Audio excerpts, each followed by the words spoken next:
यांचंही आपल्यामुळं पोट भरतं.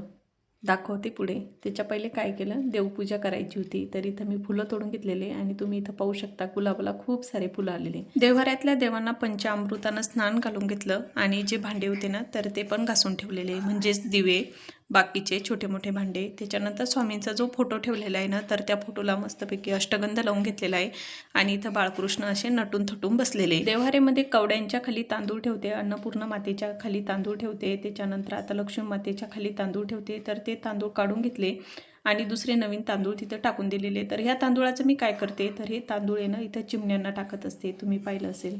तर ह्या चिमण्यांचंही आपल्यामुळं पोट भरतं, याचं मला खूप समाधान वाटतं.